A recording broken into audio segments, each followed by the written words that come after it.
અમરેલીના સરદાર સર્કલે આપ નેતા ગોપાલ ઇટાલિયાની જનસભા પહેલા ગોપાલ ઇટાલિયા પાયલ ગોટીને મળ્યા. નકલી લેટર કાંડ પીડિત પાયલ ગોટીને મળીને પીડિતાની વ્યથાઓ જાણતા ગોપાલ ઇટાલિયા ધીમી ધારે વરસતા વરસાદમાં પાંખી હાજરી વચ્ચે જનસભા સંબોધતા ગોપાલ ઇટાલિયા વરસતા વરસાદને કારણે આગામી દિવસોમાં જનસભા યોજાશે.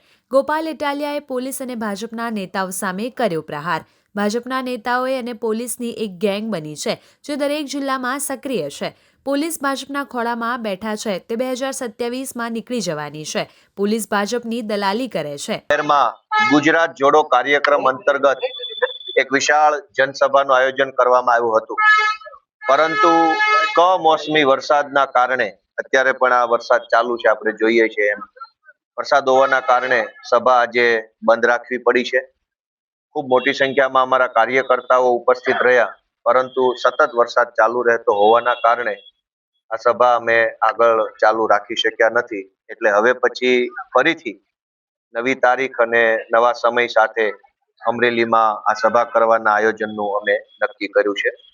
આજે અમરેલીમાં આ સભાના માધ્યમથી ગુજરાતભરની જનતાને અમારે એવું જણાવવાનું છે કે જે રીતે વિસાવદર વિધાનસભામાંથી પરિવર્તનનો પવન ફૂંકાયો છે એ વાયા અમરેલી થઈ અને ગાંધીનગર સુધી પહોંચવાનો છે, ત્યારે ગુજરાતભરના કરોડો લોકો ચૂંટણીની રાહ જોઈ રહ્યા છે.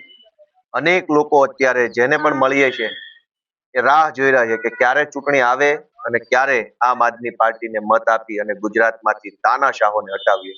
આટલો જબરજસ્ત ઉત્સાહ ક્યારેય ગુજરાતમાં ત્રીજી પાર્ટી માટે જોવા નતો મળ્યો. લોકોના પ્રેમે આમ આદમી પાર્ટીને ત્રીજીમાંથી બીજી પાર્ટી બનાવી દીધી છે. આજકાલ લોકો મુખ્ય વિપક્ષ તરીકે આમ આદમી પાર્ટીને જોઈ રહ્યા છે.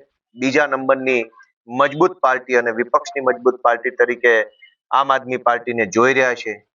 એનું શ્રેય આમ આદમી પાર્ટીના સૌ સમર્થકો અને કાર્યકર્તાઓને જાય છે. જે રીતે વિસાવદર વિધાનસભાની ચૂંટણી પછી કાર્યકર્તાઓએ મહેનત કરી, જનતાએ પ્રેમ આપ્યો, એના કારણે ગુજરાતના ખૂણે ખૂણે એક એક ઘરે વ્યક્તિએ તમામ જગ્યાએ આમ આદમી પાર્ટીની જબરજસ્ત ચર્ચાઓ થઈ રહી છે.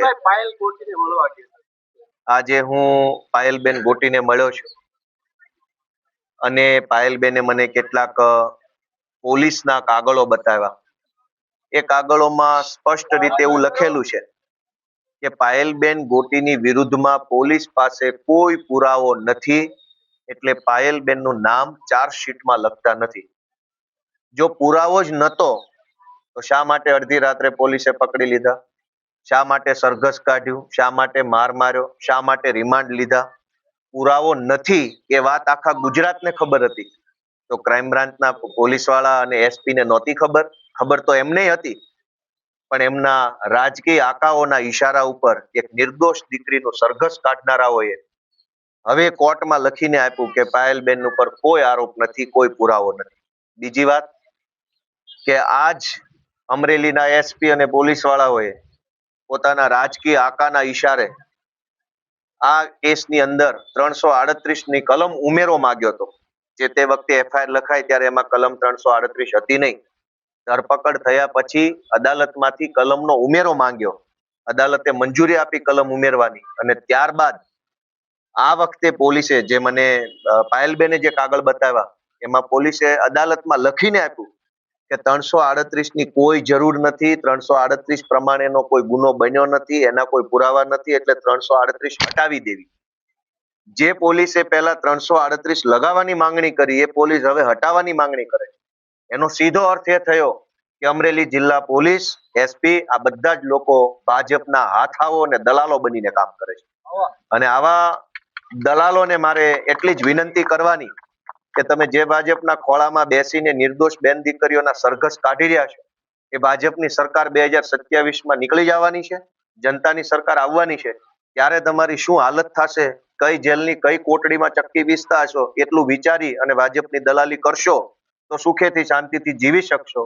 નહીતર 2027માં આમ આદમી પાર્ટીની સરકાર આ દલાલોને ઠેકાણે પાડવાની છે. પાયલબેન ગોટીની રજૂઆત કરતા પણ આમ જનતાએ એ સમજવાનું છે કે ભાજપ અને પોલીસની બંનેની એક ગેંગ બની ગઈ છે. દરેક જિલ્લામાં આ ગેંગ સક્રિય છે. બોટાદના હળદળમાં ખેડૂતોએ મહાપંચાયત યોજી તો ભાજપના નેતાઓના કહેવાથી બોટાદના એસપીએ ખેડૂતો ઉપર, નિર્દોષ ખેડૂતો પર ગંભીર કલમ લગાવી. અમરેલીમાં ભાજપના નેતાના કહેવાથી અમરેલીના એસપીએ ગંભીર કલમ લગાવી. આખા ગુજરાતમાં ભાજપના નેતા અને પોલીસના ઉચ્ચ અધિકારીઓની ગેંગ બની ગઈ છે. આ ગેંગ ભેગી મળી અને પોતાના વિરોધમાં રહેનારા લોકો ઉપર જુલમ કરે છે, અત્યાચાર કરે છે. એ સ્પષ્ટ થયું છે. એટલે મુદ્દો ખાલી પાયલબેન પૂરતો નથી. ગુજરાત આખામાં પોલીસ અને ભાજપના નેતાઓની જે ગેંગ બની ગઈ છે, આ ગેંગને ઘર ભેગી કરવા માટે જનતા આગળ આવે એવી મારી રજૂઆત છે.